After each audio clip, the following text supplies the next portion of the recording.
It's 753 BC, a city of 0 people, a wolf, and 2 babies.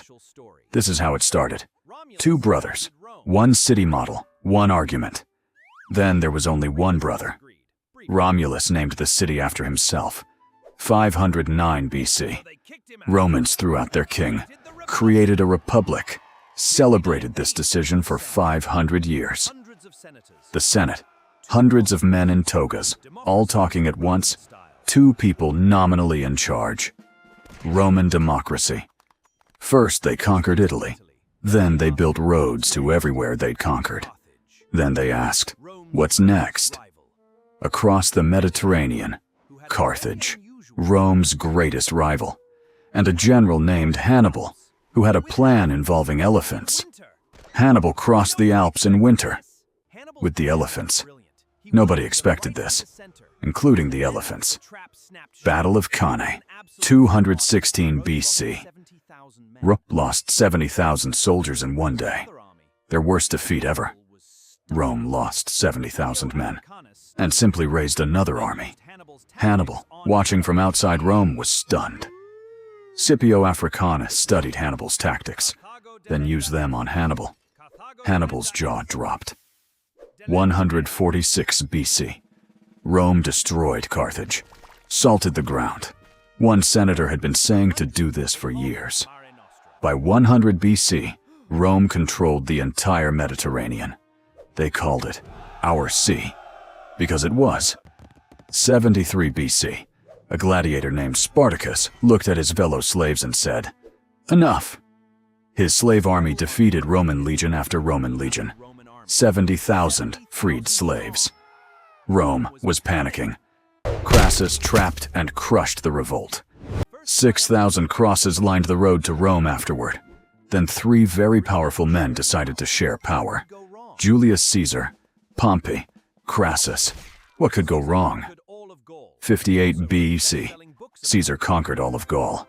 He also wrote best-selling books about it, from the battlefield. 49 BC. There was a sign. Do not cross with your army. Caesar crossed with his army. Pompey ran to Egypt for help. Egypt gave him something else entirely. Caesar arrived and was not pleased. Cleopatra had herself smuggled into Caesar's palace in a carpet. He was immediately charmed. So was history. Caesar returned to Rome with more and more titles.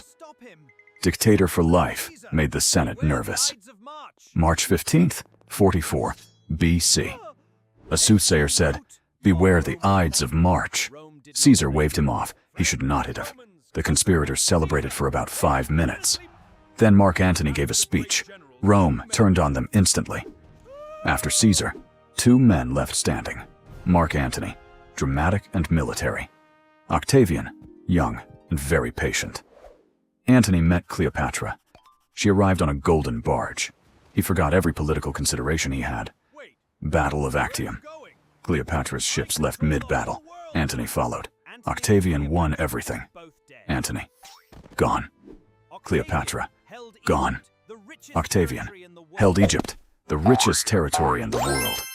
Octavian returned all his powers to the Senate, publicly, theatrically. The Senate begged him to keep them. He accepted. They gave him a new name, Augustus, and 200 years of relative peace. The Pax Romana, Roman roads, 400,000 kilometers, perfectly straight, cut through mountains, still partially used today. Roman aqueducts carried clean water across mountains into every city. 2,000 years ago, the Colosseum, built in 8 years, held 50,000 people, still standing. After Augustus came Caligula, who appointed his horse as a consul. The Senate sat next to it, quietly. 64 AD, Rome burned. Nero watched. He reportedly played music. Historians note, it was a lyre, not a fiddle. 69 AD, 4 emperors in 1 year. Rome was working through some things. Pompeii, a thriving city. Then Vesuvius gave them about 20 minutes of warning. The eruption buried Pompeii perfectly in ash. Archaeologists found it 1,700 years later, perfectly preserved.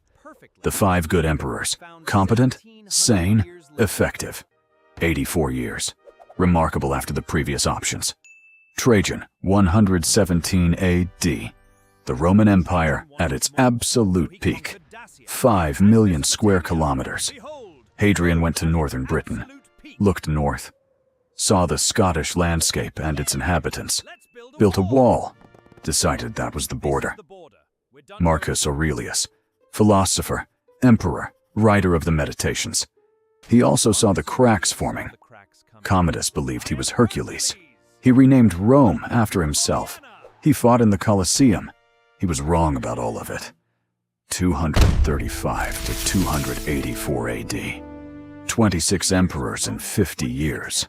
Most killed by their own soldiers. The crisis of the 3rd century. Every border pressed at once. The empire was simply too large to defend everywhere simultaneously. Constantine had a vision before a battle. He won. He converted to Christianity. The empire converted with him. 330 AD. Constantine moved the capital east to a new city, named after himself. 395 AD. The empire formally split in two. West, worried. East, thriving. They waved at each other awkwardly. 410 AD. Visigoths sacked Rome for the first time in 800 years. The world was genuinely shocked. Attila the Hun reached Rome. The Pope walked out alone to meet him. They spoke. And yet, Attila left. Nobody knows exactly why. 476 AD. The last Western Roman emperor handed over his crown. Over 1,000 years of Rome, done. The Eastern Empire survived until 1453. Rome technically lasted until the Ottoman conquest. Roman law is the foundation of legal systems across Europe, Latin America, and beyond. Still, Latin became Italian, French, Spanish, Portuguese, and Romanian. 800 million speakers today.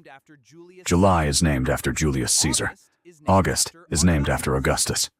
We still use these months. Over 60% of English words have Latin or Greek roots, mostly because of Rome.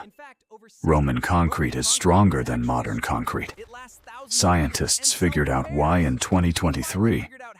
Romans didn't explain. The Catholic Church, based in Rome, speaks Latin, built in Roman style.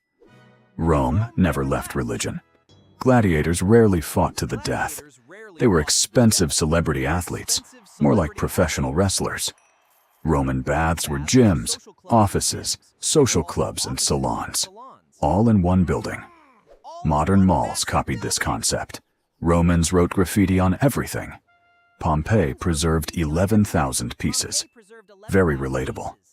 Romans had fast food restaurants, hundreds in Pompeii alone. Hot food in counter holes. Sound familiar? Roman numerals, still on clock faces. Movie titles. The Super Bowl, every single year. The U.S. Capitol, Senate, eagles, and columns were all deliberately copied from Rome by the founding fathers. All roads lead to Rome, because they literally did. Rome was the center of everything. The Roman testudo formation. Shields locked into a turtle shell. Arrows bounced off.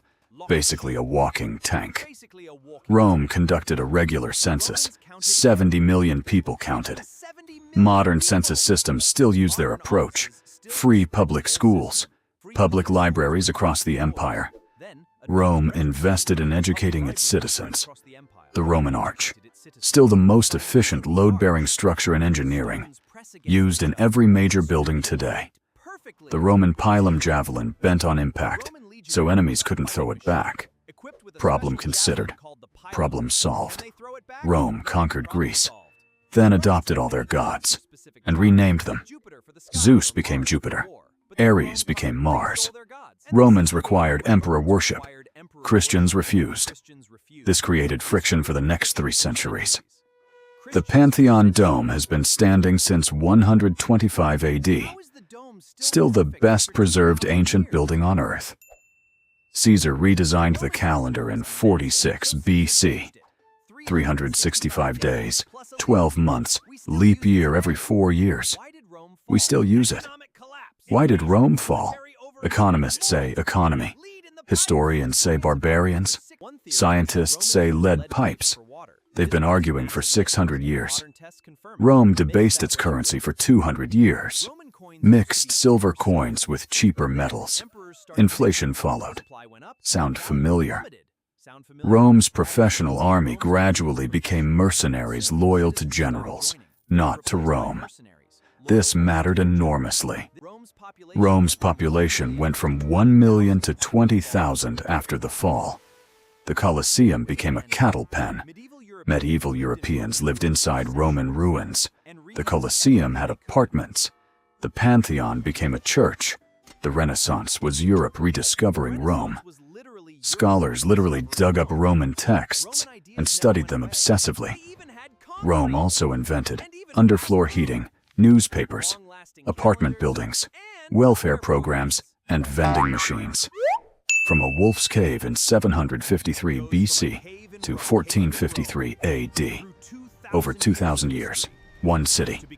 Romans used crushed mouse brains as toothpaste, collected urine for laundry, had a specific god for doors. Janus. The founding legend says wolf-raised twins. Archaeology says gradual farming settlement. Rome chose the wolf version. Languages, law, architecture, calendar, religion, roads, government structure, all from one city.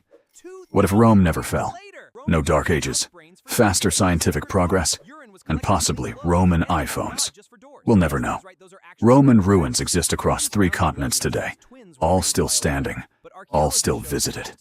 2,000 years later, one city, founded on a wolf legend, changed essentially everything. Some of it's still happening right now. Thanks for watching Over History. Subscribe so you don't miss the next one. History is stranger than school ever told you.